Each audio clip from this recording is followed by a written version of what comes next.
no juzgar al otro, a la otra persona por lo que me está diciendo, porque es contrario a lo que yo pienso, sino tratar de aprender de eso que me está diciendo con el fin de simplemente entenderlo. Me encanta esa frase que dice que tú da el primer paso y el puente va a aparecer. Parece que el mensaje es que seamos abiertos. La vida se vuelve más interesante y se vuelve mucho más padre cuando sabes tú que no eres tú el que tiene que hablar, sino puedes encontrar en los demás mucha riqueza.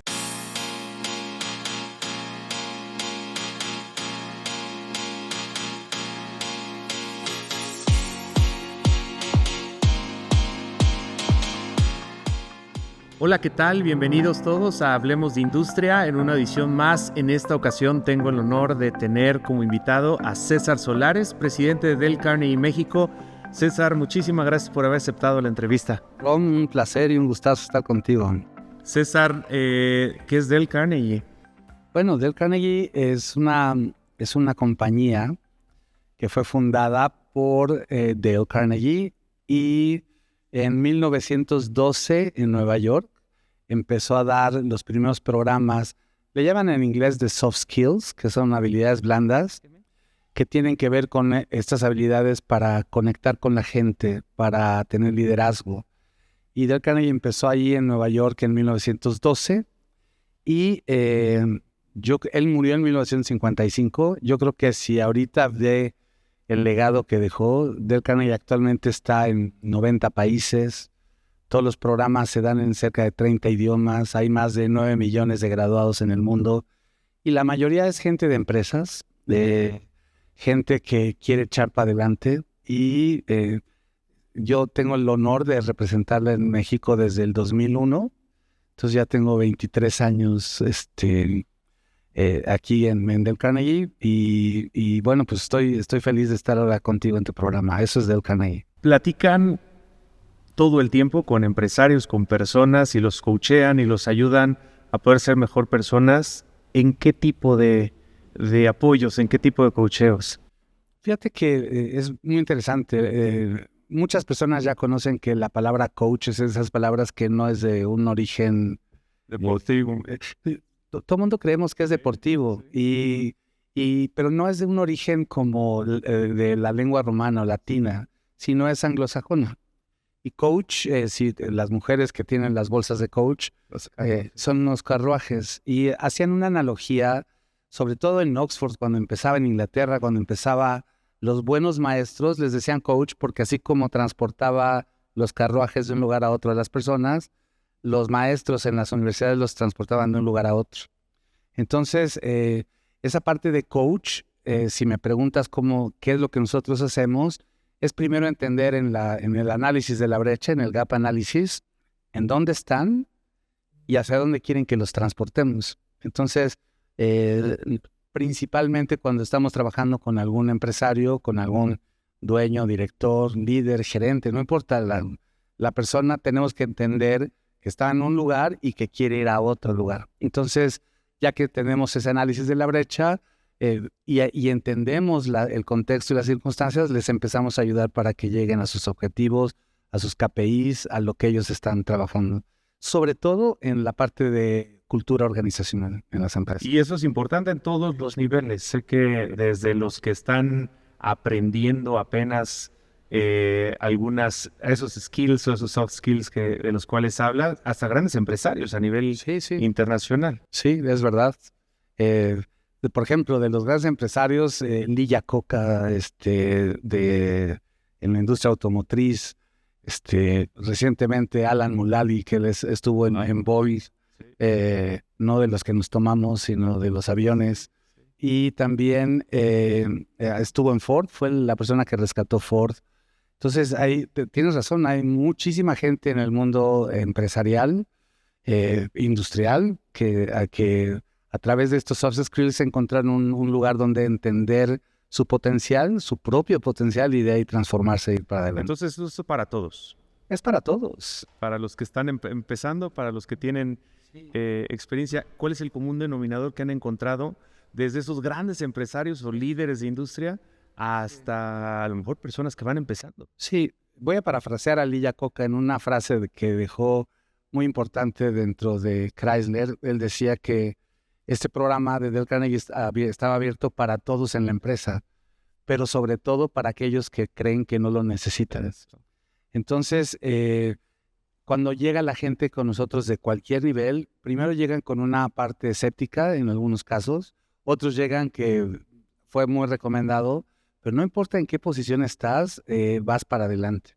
Por ejemplo, yo lo tomé a los 33 años, yo creo que ya tarde, pero a mí me cambió, me volteó de cabeza el programa y me hizo entender muchas cosas. Porque, fíjate, cuando yo llegué, dentro de los objetivos que tiene el programa, el más nice es liderazgo. Y yo dije, no, pues yo vengo por liderazgo.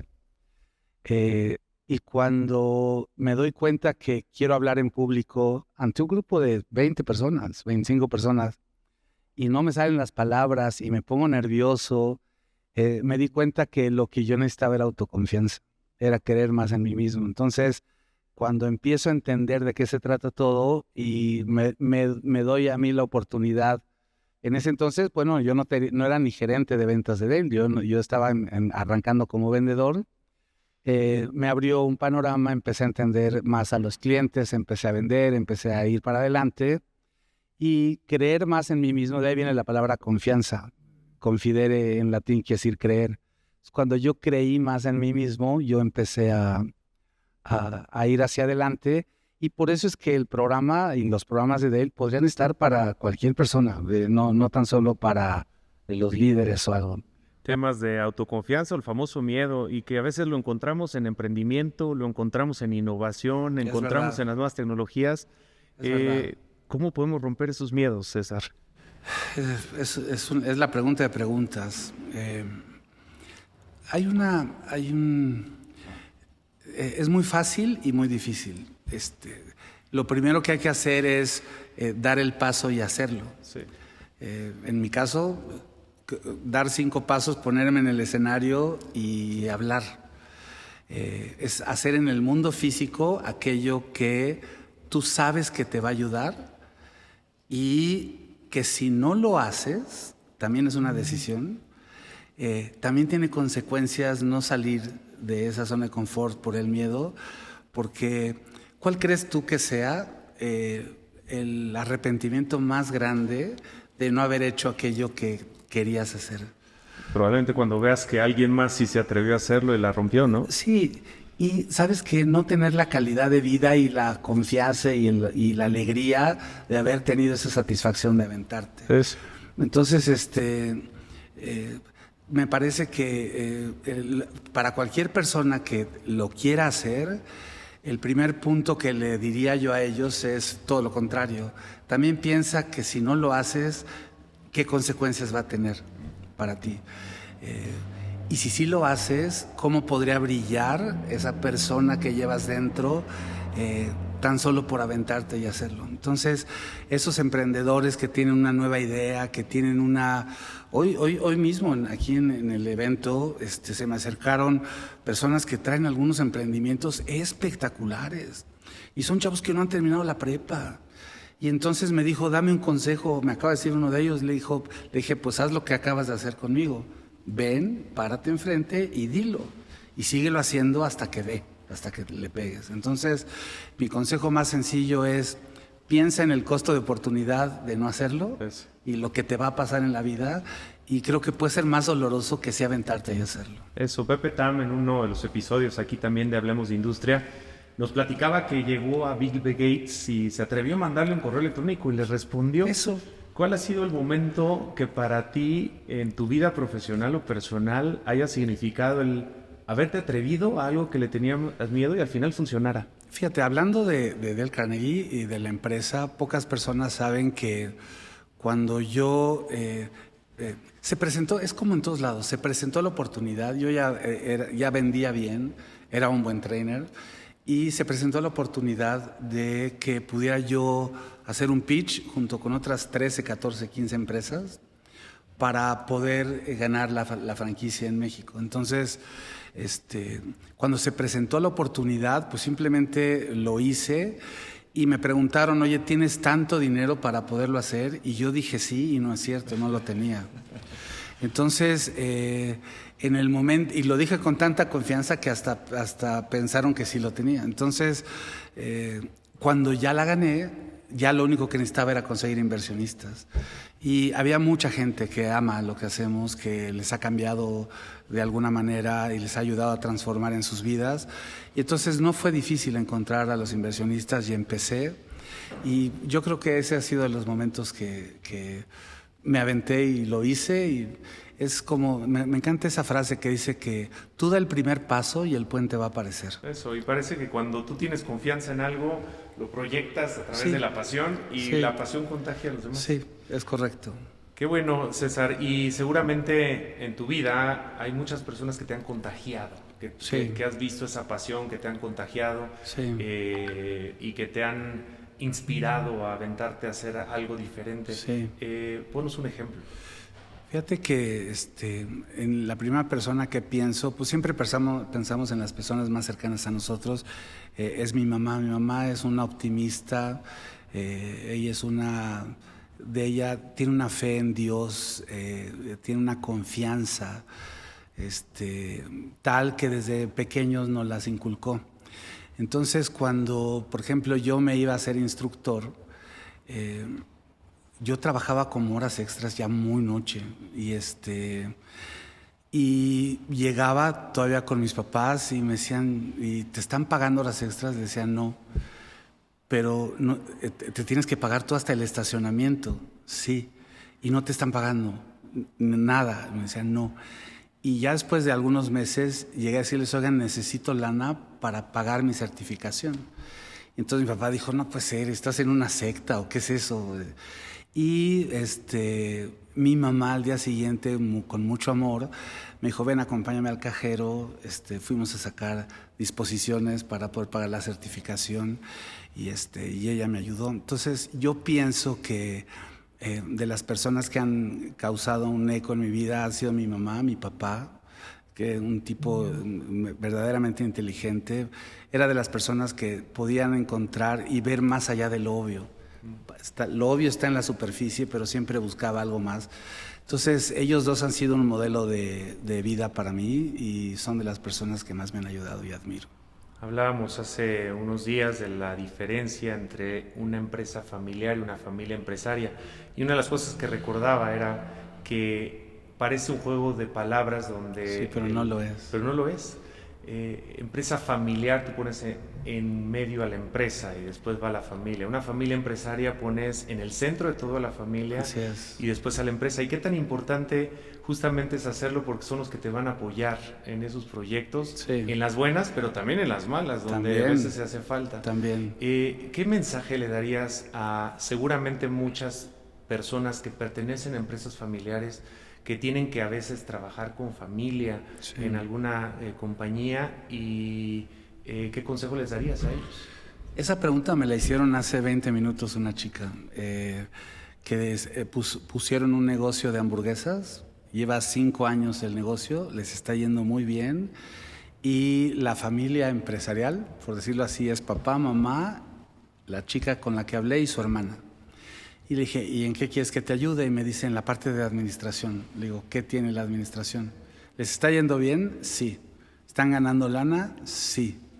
Y entonces, ¿cómo te puedo ayudar? Me dice, pues es en esa parte administrativa que no sabemos bien, porque los clientes están llegando, cada vez vienen más y más, pero no sabemos qué hacer. Entonces, lo que alcancé a esbozar, decirle, porque había mucha gente alrededor, fue que tuvieran mucha claridad entre ellos, que fueran muy transparentes, porque es muy común, yo también tengo una empresa familiar, y se puede gastar uno la lana, me voy a un viaje, salgo a comer a un restaurante.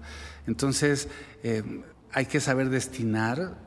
La claridad en las empresas familiares es muy importante si quieren avanzar y seguir creciendo, inclusive hasta en la siguiente generación.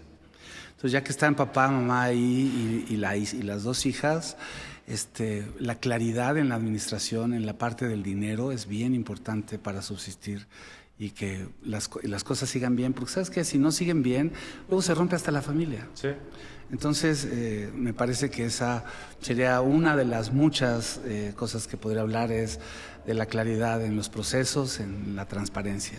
Y esa claridad se hace comunicando y Sí. muchas veces pensamos o malinterpretamos la comunicación como la habilidad de decir algo, Sí, pero hay mucho más allá de Sí, la comunicación. mucho más. ¿Qué significa para ti un buen comunicador? viene de la palabra común, no nada más es hablar, sino también escuchar. Sí. Y fíjate que yo alguna vez leí un libro, se llama Spiritual Compass, lo leí en inglés, brújula espiritual. Okay. Y era un hindú el cuate que lo escribió, no me acuerdo su nombre ahorita. Y él decía que todo en la vida, la brújula en la vida puede tener tres cosas.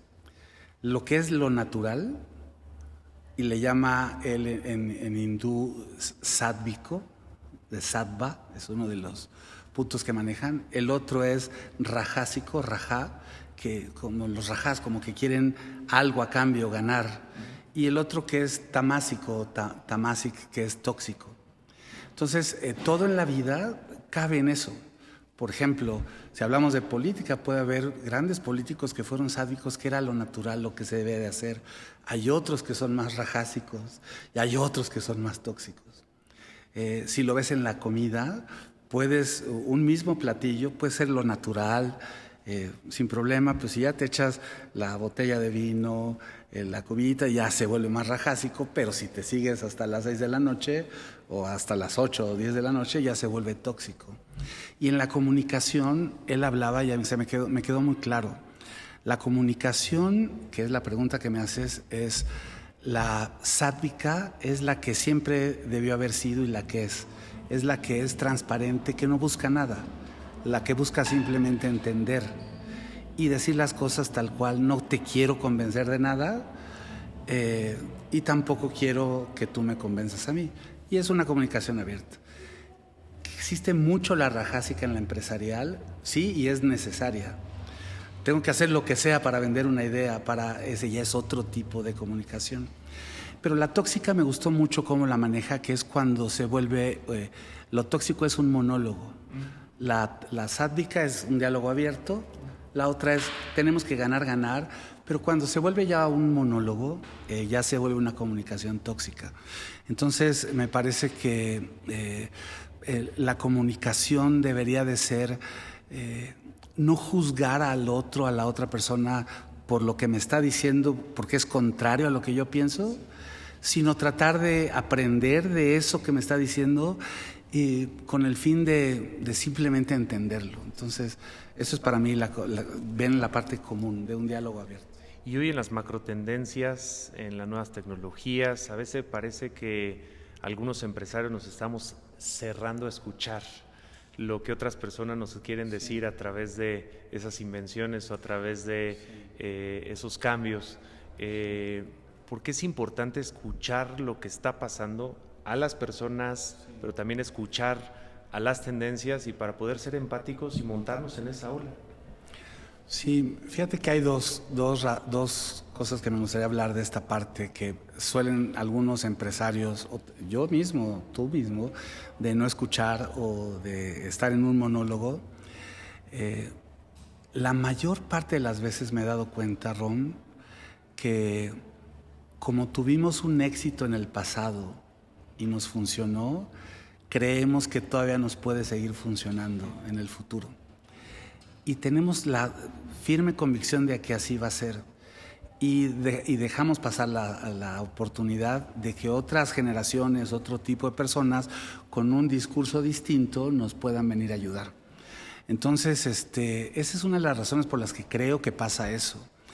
Y el mejor ejemplo que les puedo dar a que ahorita se me ocurre, lo leí el otro día en internet, se llama The Cookie Thief, el ladrón de galletas. Está rima en inglés.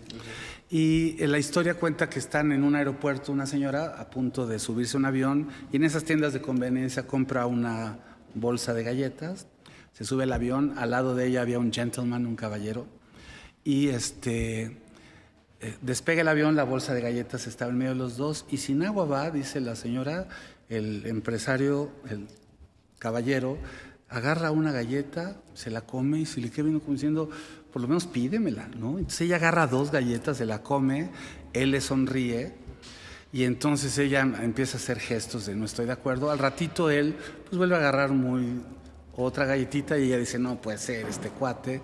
Se acaban las galletas, aterrizan y al llegar al baño la mujer ya en el aeropuerto abre su bolsa y se da cuenta que la bolsa que ella había comprado estaba intacta. Se estaba comiendo las galletas del señor y la ladrona, se llama The Cookie Thief, el ladrón de galletas, la ladrona era ella. Ahí termina la historia, pero me puse a ver en internet los comentarios y hubo uno que me voló la mente.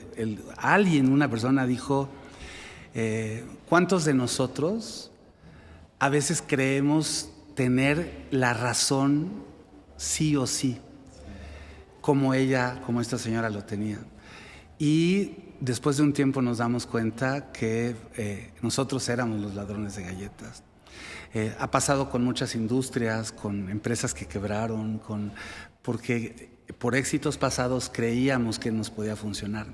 Entonces, tu pregunta final fue ¿qué recomendación das a las personas? Que piensen que estamos en un mundo tan excitante por todo lo que es la inteligencia artificial, por todas las cosas nuevas que hay, que si no tenemos esa apertura como líderes para escuchar cualquier cosa que no sea semejante a la mía, estamos fuera y podemos estar fuera en cualquier momento. Entonces, me parece que el mensaje es que seamos abiertos para que la vida se vuelve más interesante y se vuelve mucho más padre cuando sabes tú que no eres tú el que tiene que hablar, sino puedes encontrar en los demás mucha riqueza. Y en escuchar es, sin lugar a dudas, necesario contar con humildad, sí, ¿no? Y esa humildad que a veces en las malas es muy fácil, porque las malas te hacen humilde por las circunstancias, pero en las buenas, ¿no? Sí, sobre todo. ¿Qué impacto crees que tenga el que existan empresarios exitosos, pero aquellos exitosos resultan ser de repente los que tienen la mayor humildad para escuchar a los demás? Yo creo que por eso son exitosos, porque tienen esa humildad. Una analogía que se me ocurre, que cuando me fui a certificar como instructor me la dijo Emilio Santamaría, que hablando de gente que ha influido en mi vida, él, Tony Morales, Mari Morales, él cuando nos estábamos certificando, la primera frase que hizo en la certificación para ser mi instructor de Dale fue que volteemos a ver a la naturaleza, porque ya hay mucha sabiduría, cada rato, en todo momento. Y hablaba de tener la sabia humildad del mar. Y yo dije, ¿qué es eso? Okay. Y entonces ya nos explicó. Tú sabes que cuando alguien de nosotros nos enfermamos del corazón, pues nos mandan al mar, pues es el nivel más bajo, donde la presión es menor. El nivel más bajo que hay es el mar. Los ríos están por arriba. Y por eso hacen cauce en el mar, y por eso el mar es inmenso. Porque se llama la sabia humildad del mar, porque está por debajo todo el tiempo de los ríos. Entonces, cada vez que sintamos que tenemos toda la razón o algo, acordémonos de esas palabras que me dijo Emilio Santamaría y pensemos que la inmensidad y la grandeza está no en estar por encima de la gente, sino estar por abajo y ayudarles. Mira, y es interesante y me viene a la mente una frase que tú repites muchas veces, que es la gente apoya al mundo que ayuda a crear. Sí. ¿Qué significa esa frase y cómo lo relacionamos con temas relacionados a la industria como la innovación, como el desarrollo tecnológico, como la estrategia? Sí, estoy tratando de pensar, tengo cualquier cantidad de ejemplos. Hay uno que me gusta mucho, la frase es la que acabas de decir, para reiterarla o resaltarla, es una frase que dejó Dale Carnegie que dice, las personas apoyan el mundo que ellos ayudaron a crear. Entonces, yo me acuerdo que después de estar dando un programa de liderazgo, un socio fundador de una empresa de construcción muy famosa, cuando terminó esta sesión de innovación, en donde le decimos a la gente, deja que tu equipo dé las ideas y tú cállate como líder, y tenemos un proceso de 9 pasos de innovación, y en uno de ellos se fomentan las ideas de Green Light Thinking, de pensamiento creativo, y Red Light Thinking, de pensamiento analítico. Cuando vio de qué se trataba, dijo, no, se acercó a decirme al final de la sesión, me dice, Toda mi vida lo he hecho mal, me dice. Y yo le dije, que cuando alguien me dice eso, sé que ya cayó un 20 ahí. Y me dice a manera de chantaje, pero yo ya soy un viejo de 70 años y yo no podría hacer esto. Y voy a tener una reunión eran 150 vendedores de casas en Cuautitlán Izcalli, en un hotel. Me dice, ¿puedes venir a hacer tú la junta de innovación? Y le dije, no. Tú me estás pagando para que tú la hagas y tú aprendas. Y además yo tengo que jugar golf. Y me dice, no, por favor. Y entonces me convenció y me chantajeó y me convenció y fui. Y efectivamente había 150 personas y cuando llego, yo me quedé con la boca abierta. El señor con una energía a sus 70 y tantos años se para, empieza a caminar y le dice a un cuate, sígueme. Y el cuate trae una cámara así como de Televisa. El cuate va, me dice, grábame. Y entonces se para al frente y me dice, muchos de ustedes me conocen, otros no. Mi nombre es fulano de tal. Y dice, yo no sé en qué estaba pensando desde que empecé en esta compañía, en que el plan de negocios lo hacemos el equipo directivo. Cuando este señor se refería a mí, me acaba de enseñar que posiblemente las personas que más saben de cómo tenemos que llevar a cabo las cosas son ustedes que están cerca del cliente. Sí. Y entonces él dice, no vuelvo a hacer un business plan sin antes consultarlos. Y hoy de eso se trata esta sesión. No, bueno. Ya con ese discurso fue poderosísimo, ¿no? Imagínate qué mensaje le mandó. Dime si no fue una sesión de innovación donde salieron miles de ideas, 1000 cosas, y yo todo inocente le hablo a la siguiente semana para decirle, oye, los post-its y toda la parte de las ideas creativas que ganaron, ya los empezaron a implementar, estás trabajando en ello. Me dice, César, esa no es la pregunta correcta. Y le dije, no. Me dice, ¿cuál es? Entonces le digo, ¿cuál es? Y me dice, pregúntame cuántas casas vendimos en esta semana. Fue espectacular, porque la gente se siente escuchada, wow. La gente apoya el mundo que ayuda a crear y la gente estaba totalmente volcada para ir hacia adelante. Entonces, me parece que, contestando a tu pregunta, las personas, esos líderes debemos tener la humildad de darnos cuenta que es a través de las personas donde la innovación toma una dimensión mucho mayor. Muchísimas gracias, César, por ese mensaje. Escuchar a los demás, hacerlos sentir parte y tener la humildad como líderes, creo que son elementos extraordinariamente importantes en este mundo cambiante donde está con tal velocidad que pensamos que si lo vamos a hacer nosotros solos va a ser imposible. Así es. Muchísimas gracias, César, por este tiempo, por esta entrevista. Te vamos a seguir invitando, hablemos de industria. Con mucho gusto. Por último, quisiera preguntarte, ¿con qué mensaje cerrarías el día de hoy para los que te están escuchando? Yo parafrasearía a uno de mis ídolos en la música, que es John Lennon, y yo les diría, all you need is love. Sí. Lo único que se necesita es amor, querer a la gente y echar para adelante. Eso, muchísimas gracias, César. Gracias. Un honor haberte escuchado bien, y muchísimas gracias a todos ustedes que nos acompañaron el día de hoy en Hablemos de Industria y Logística. Nos vemos para el próximo episodio. Gracias. Se imprime. Vámonos.